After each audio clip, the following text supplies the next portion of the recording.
Bismillahirrahmanirrahim. Assalamualaikum warahmatullahi wabarakatuh. Hai anak-anak, berjumpa lagi dengan saya, Ibu Sarah, pada pembelajaran PPKN kelas 12. Untuk pertemuan hari ini, kita masih membahas materi bab yang sama, dinamika pengelolaan kekuasaan di Indonesia. Pada pertemuan sebelumnya, kita belajar tentang teori tujuan negara. Ibu memberikan tugas mandiri 1 pada LKPD. Soalnya itu kalian diminta untuk menganalisis Indonesia itu menganut teori tujuan negara yang mana. Sudah dikumpulkan ya di Google Classroom, sekarang kita bahas. Nah, ternyata Indonesia menganut 2 teori tujuan negara. Yang pertama, Indonesia menganut teori tujuan negara hukum. Hal ini berdasarkan kepada Undang-Undang Dasar 1945 Pasal 1 Ayat 3 yang berbunyi Indonesia adalah negara hukum.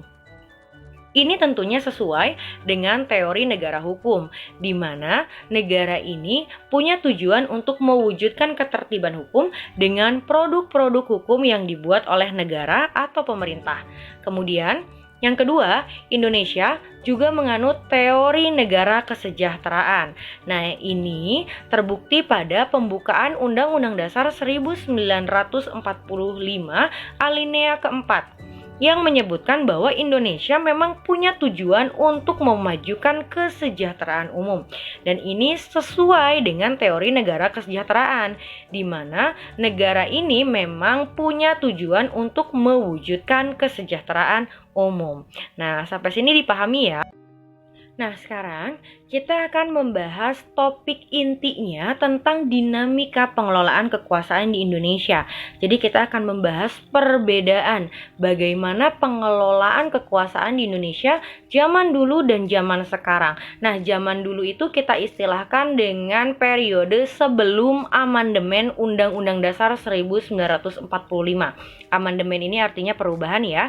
Jadi sebelum Undang-Undang Dasar 1945 itu pada masa pemerintahan Soekarno dan Soeharto, beginilah cara pengelolaan kekuasaannya. Dan kemudian kita bandingkan ke masa sesudah amandemen Undang-Undang Dasar 1945, yaitu pada masa reformasi sampai sekarang. Kalian bisa lihat pada layar di sini, untuk sebelum amandemen itu lembaganya hanya ada 6. Ya, MPR sebagai lembaga tertinggi negara, kemudian ada DPR, Presiden, BPK, DPA, dan MA. Jadi bisa kalian bayangkan, Indonesia negara sekompleks ini hanya diurus oleh 6 lembaga negara. Tentunya banyak kekurangan. Sehingga akhirnya, dirubah di amandemen. Nah, inilah struktur ketatanegaraan kita sekarang. Kalian lihat di sini pada layar ya, ini Ibu garis. Nah, ini kotak-kotak yang ada di atas adalah lembaga-lembaga negara yang mempunyai kekuasaan. BPK mempunyai kekuasaan eksaminatif. Ini sudah dibahas di video pembelajaran pertemuan pertama ya. Kemudian Presiden, Eksekutif, DPR, MPR, DPD. Nah, ini adalah kekuasaan legislatif. Kalian bisa lihat perbedaannya. Kalau dulu MPR lembaga tertinggi negara, sekarang MPR ini sama sejajar dengan lembaga-lembaga yang lain. Kemudian juga perlu kalian ketahui bahwa MPR ini adalah gabungan dari DPR dan DPD. Jadi orangnya sama. Bu, anggota MPR tuh yang mana? Anggota MPR itu ya kalau tidak anggota DPR, anggota DPD. Seperti itu. DPR dan DPD ini dipilih melalui pemilu ya. Kemudian kalian bisa lihat di sebelahnya, itu ada Mahkamah Agung dan Mahkamah Konstitusi. Ini adalah pemegang kekuasaan yudikatif. Nah, mereka inilah lembaga-lembaga tinggi negara yang mempunyai kewenangan untuk membuat kebijakan, membuat keputusan sesuai dengan urusannya masing-masing ya. Nah, kemudian kalian lihat di sini di bawahnya ada lembaga-lembaga negara yang lain yang tentunya membantu untuk melaksanakan kebijakan yang sudah dibuat. Bahkan untuk struktur ketatanegaraan kita yang sekarang itu mencantumkan pemerintahan daerah. Karena memang pemerintahan diselenggarakan tidak hanya pada taraf pusat tetapi juga ada di daerah. Sekarang kita masuk ke materi selanjutnya. Nah, ini Ibu comparekan akan sangat terlihat perbedaannya. Bagaimana kekuasaan zaman dulu dan zaman sekarang. Kita bahas dulu untuk kekuasaan membentuk undang-undang, yaitu kekuasaan legislatif. Dipegang oleh siapa kekuasaan legislatif? DPR, betul. Nah, kalian bisa lihat, pada masa sebelum amandemen, yang berwenang membuat undang-undang adalah presiden. Padahal sudah jelas kalau menurut teori yang membentuk undang-undang itu harusnya legislatif, DPR. Tetapi dulu presiden mempunyai kewenangan untuk membuat undang-undang dan DPR hanya memberikan persetujuan saja. Nah, ini adalah sebuah penyimpangan. Maka dari itu, di amandemen dirubah. Ya, pada masa sekarang DPR lah yang berwenang membuat undang-undang sepenuhnya. Presiden tidak punya kewenangan. Ya, seperti kemarin pada kasus Undang-Undang Omnibus Law, itu memang kekuasaan DPR sepenuhnya untuk membuat undang-undang. Nanti kita bahas di pembahasan yang eksekutif. Nah, ini dilanjutkan. Kekuasaan pemerintahan negara atau eksekutif yang dipegang oleh presiden. Nah, pada masa sebelum amandemen, kalian lihat, presiden ini berwenang satu, menjalankan pemerintahan, tentu saja, karena kita mempunyai sistem pemerintahan presidensil. Presiden berwenang menjalankan pemerintahan. Kemudian yang kedua, presiden berwenang membentuk undang-undang. Ini adalah kekuasaan legislatif. Kemudian, presiden juga menjabat sebagai panglima tertinggi angkatan bersenjata yang terdiri dari angkatan darat, angkatan laut, dan angkatan udara.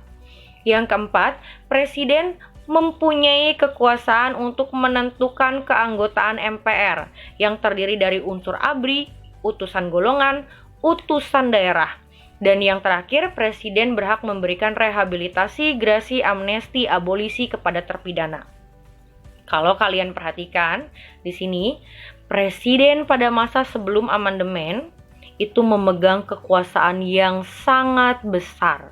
Presiden sebagai kekuasaan eksekutif ternyata juga memegang kekuasaan legislatif di sini karena presiden berwenang membentuk undang-undang. Kemudian, presiden juga berhak memberikan rehabilitasi.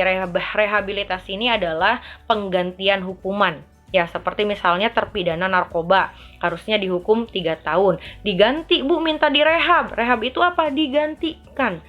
Ya, harusnya dipenjara 3 tahun, tapi malah misalnya dirawat di rumah sakit seperti itu. Kemudian grasi ini adalah pengurangan hukuman. Jadi ketika terpidana itu menunjukkan perilaku yang baik, misalnya dia dihukum 5 tahun, kemudian dia berperilaku baik. Nah, ketika hari-hari besar kemerdekaan misalnya, nah dia dapat potongan nih, diskon, grasi. Oke, dikurangi hukumannya menjadi kurangi 1 tahun. Jadi hukumannya kan tinggal 4 tahun. Kemudian amnesti. Amnesti ini adalah pengampunan hukuman. Jadi ada masa-masa di mana terpidana itu diampuni oleh presiden sehingga dia bisa bebas. Dan kemudian yang terakhir adalah abolisi. Ini penghapusan hukuman. Jadi ketika seorang terpidana, dia kan akan tercantum ya, dia melakukan kejahatan apa. Nah, presiden itu bisa memberikan abolisi. Ketika diberikan abolisi, maka dia tidak hanya diampuni, tapi dihapus catatan hukumnya. Jadi seakan-akan terlahir baru, tidak membuat kesalahan apapun. Hanya saja amnesti dan abolisi ini memang jarang sekali terjadi ya untuk kasus-kasus tertentu. Tapi di sini yang perlu kalian pahami, presiden berhak memberikan 4 putusan hukum terpidana tanpa pertimbangan siapapun. Berarti di sini presiden pun turut campur pada kekuasaan kehakiman. Ditambah 2 poin tadi, presiden adalah panglima tertinggi angkatan militer. Sekuat apa presiden. Dan yang terakhir, MPR itu kan lembaga tertinggi negara. Tadi ada di struktur ya, tertinggi negara. Tapi ternyata MPR-nya dipilih oleh presiden yang ada di bawahnya. Ini jelas suatu penyimpangan. Ya, dan MPR-nya pun tidak dipilih oleh rakyat, tetapi terdiri dari unsur ABRI. Sekarang ABRI, di mana ABRI itu sudah menjadi TNI dan Polri ya, itu tidak boleh terlibat dalam kegiatan politik. Kalau mau terlibat dalam kegiatan politik, misalnya mau nyalonin, itu harus mengundurkan diri, harus melepas jabatan militernya.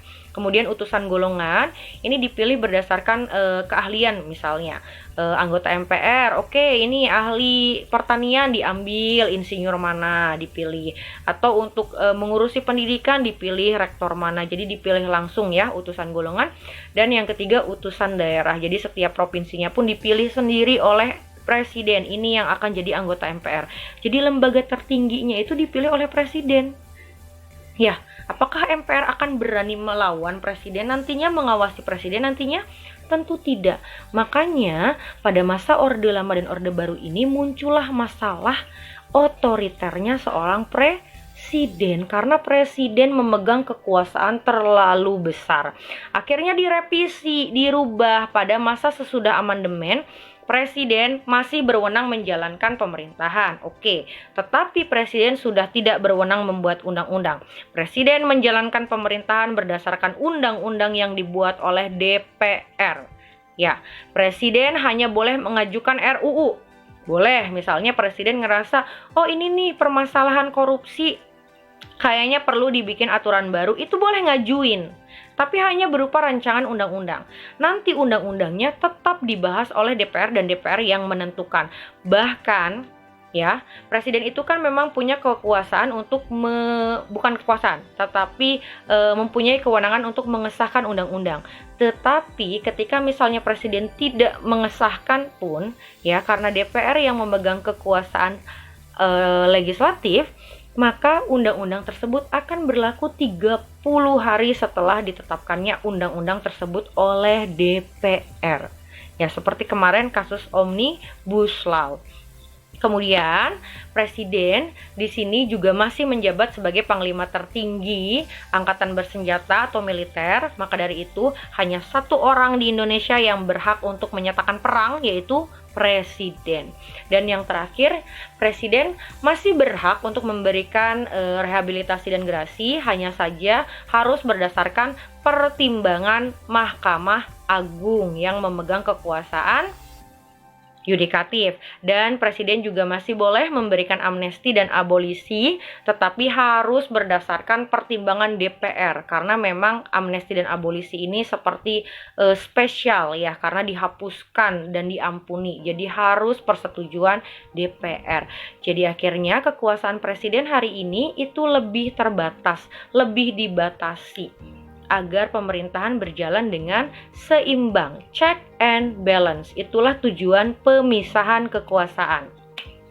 Dan terakhir di sini ada kekuasaan kehakiman atau yudikatif. Kalau dulu kekuasaan kehakiman itu hanya dijalankan oleh Mahkamah Agung dan lembaga peradilan yang ada di bawahnya. Artinya ada kehakiman, ya ada lingkungan peradilan lain, ada hakim, ada kejaksaan. Nah, itulah yang menyelenggarakan kekuasaan yudikatif. Tapi pada masa sekarang ini kekuasaan kehakiman dipegang oleh Mahkamah Agung dan Mahkamah Konstitusi, di mana Mahkamah Agung ini menjalankan undang-undang, sementara Mahkamah Konstitusi bertanggung jawab untuk mengawasi pembuatan undang-undang. Jadi undang-undang yang dibuat oleh DPR kan juga harus benar, jangan sampai salah. Dasarnya itu kemana? Ke sumber hukum kita. Dasar hukum kita yaitu Undang-Undang Dasar 1945.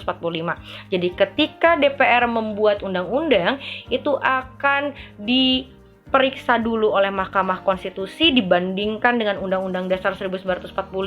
Kalau sudah sesuai, sahlah undang-undang itu dilaksanakan, dan pelaksanaan undang-undangnya akan diawasi oleh Mahkamah Agung, dibantu oleh lingkungan peradilan yang ada di bawahnya. Ada lingkungan peradilan umum, lingkungan peradilan agama, lingkungan peradilan militer, dan lingkungan peradilan tata usaha negara. Nah, itulah anak-anak perbedaan pengelolaan kekuasaan di Indonesia pada periode sebelum amandemen dan sesudah amandemen. Kalau misalnya masih ada yang belum dipahami, Ibu persilahkan kalian untuk bertanya, baik melalui via WhatsApp ataupun komentar di Google Classroom. Terima kasih.